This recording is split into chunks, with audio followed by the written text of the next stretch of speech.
And welcome back to the Roundtable. Hopefully we've got technical difficulties figured out here. Bill Priestley with you. And again, we're talking about the impact of women in trucking. Joining us, Ellen Voie, joining us from Wisconsin, and also joining us, Jennifer Hedrick, the current president of Women in Trucking, joining us as well. Ladies, thanks so much for joining us. Ellen, let me start with you. Looking at over the course of your tenure right now, what do you think have been the biggest achievements of the organization coming up to this point now as we are in late June? Well, thanks for having us on, Phil. The biggest achievement that I've seen is 16, 17 years ago, the industry said, we just hire the best person. We don't care about their age, their gender, their ethnicity.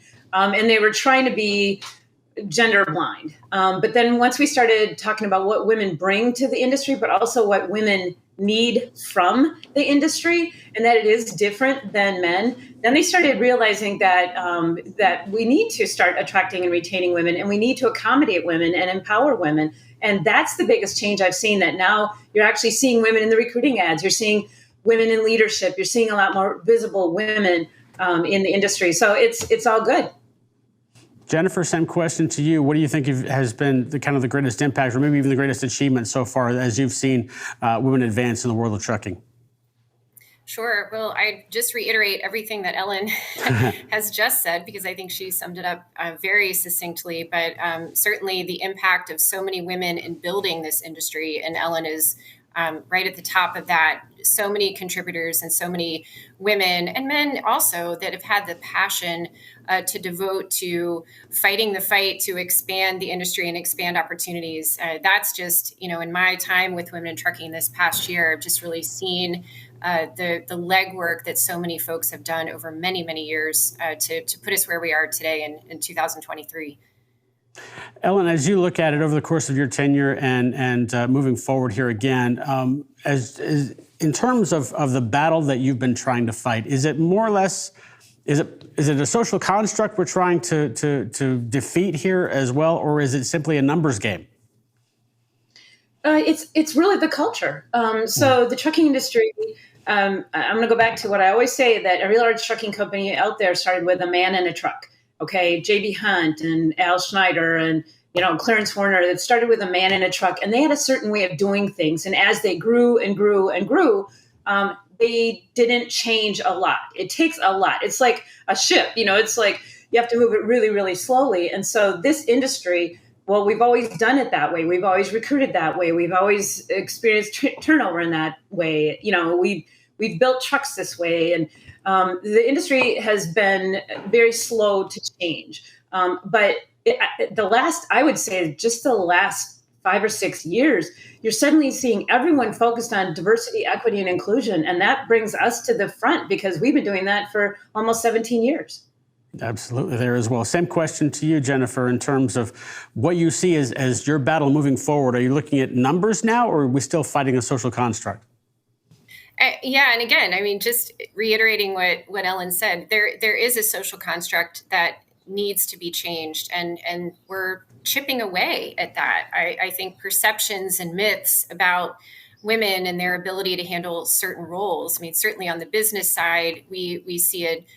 Business operations side, we see a number of women who are in office positions, both in small businesses and in corporations, which is terrific. And they're serving on corporate boards, and those numbers are continuing to increase. But we're also continuing to battle some myths about the ability of women to handle more of the active on the road trucking driving positions. And so, we're continuing to educate women on that by doing what we do best, which is converse with folks, attend conferences, having a presence, and really just providing the resources that we can, not only to continue to grow what we have here at Women in Trucking, but to just educate people and dispel some of those myths that are still common in the social conversation. I know that both of you have had the ear of some pretty powerful people in the country, and I normally ask this question in our hot seat segment, but I think it's be apt here as well. If you could have dinner with anyone in the freight industry that you would really like to have a conversation with about this particular issue, Ellen, who do you want to have that conversation with?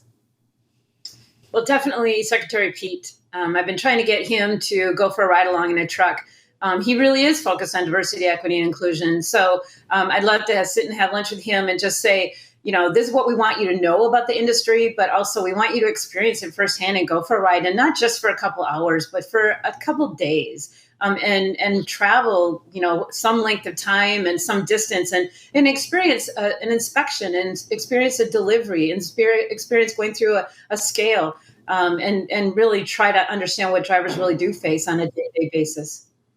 Jennifer, who are you going down to dinner or lunch with? Yeah, so I definitely think having the opportunities to do ride-alongs. So I would say, let's have a coffee in the truck going down the road. I mean, those are really good opportunities to bring leaders into the realm of trucking, and especially the realm of what women experience as drivers in the day-to-day. But we're entering this season now where we have many folks who are venturing out into the political spectrum, and many who don't know our field. And so I would say, as we look into the presidential elections, looking at some of those new candidates, faces that we may not be as familiar with, and inviting them for ride-alongs, inviting them for opportunities to meet with us. Those are some things that I would really like to do. And again, if we could, I reiterate what Ellen said, we'd love to have Secretary Buttigieg along with us as well. Seems that you've got your target picked out quite well. Going back to that same question, that same issue, in terms of the obstacles needed to be overcome, is one of the greatest, if not the greatest obstacle of that, the disconnect, as you just alluded to, between those who make decisions that impact the industry and those that obviously work within within as drivers, as truckers, as those that actually do the work. Is that the biggest disconnect, the problem that those that kind of run the operation don't really know how it works? Ellen? I'll jump in. Yeah, I would say the biggest disconnect is the image that the industry has. In other words, when people look at a truck, they see diesel engines and smokestacks. They don't see all the technology that's not only in the truck, but that's around the truck and that's connected to the truck. We need to do a better job of attracting millennials and saying, look, I mean, you can haul trash and this is a joystick. You could be playing, a video game for 8 to 10 hours a day. And so the biggest disconnect is people not understanding what it's like to be inside the trucking industry. Bill, I hear over and over when I talk to people and they go, I see the trucks on the road, but I really don't think about them. Well, somebody once said they're like the biggest silent, silent industry, because as long as you're doing your job and you're staying, doing it safely, people don't notice you. It's only when something bad happens that people notice you. And that's an image that we've got to get away from. Mm-hmm. Jennifer, let me pivot just a little bit here. As you start to look forward in terms of the industry, in terms of the organization, what are your main objectives as you go look at the next, say, 3, 5, 7 years or so down the line?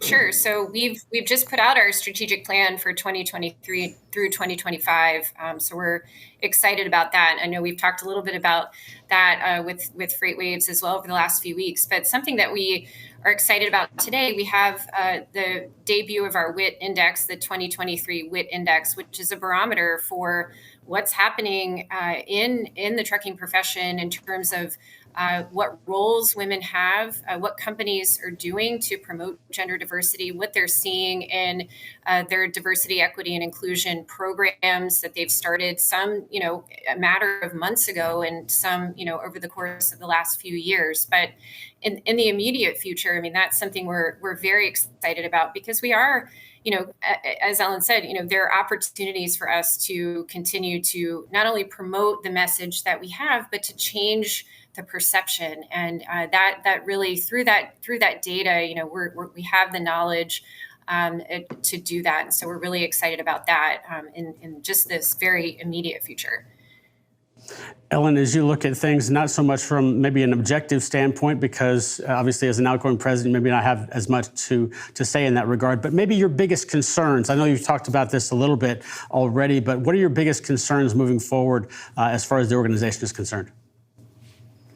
Well, Bill, one of my biggest concerns is competitors. It seems like there's a lot of people jumping into the women in trucking arena, and we wish that they would work with us instead of against us. It just seems like there's so many other groups that are starting out there. And if we just think of the impact we could have if we joined forces. So I would say Jennifer's going to have to deal with a lot of competitors that are trying to do what we're doing, but we're the leader and we've been doing it for almost 17 years. So why not join us?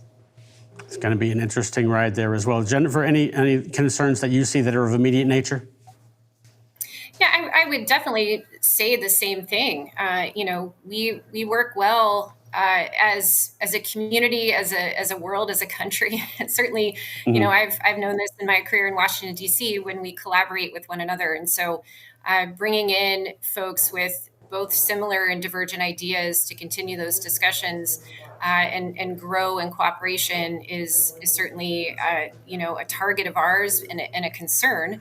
And it's something that we need to work through as an organization as well. And for me, I would say, just moving ahead in a time where we are experiencing change, and Ellen leaving the organization, retiring as our president and CEO, but we're excited to have opportunities moving ahead with her. She'll continue to speak on our behalf, and I think having her voice will be certainly beneficial to us as an organization as we continue to grow and move ahead. So lots of exciting things on the horizon. Lots of exciting things and lots of great futures there to consider as well. Ellen and Jennifer, thanks so much for joining us, and congratulations, Ellen, on your tenure, and good luck in the future. Thanks so much, Bill. All right, that's going to do it for our roundtable. Let's move it back over to Kayla next for our last check of headlines.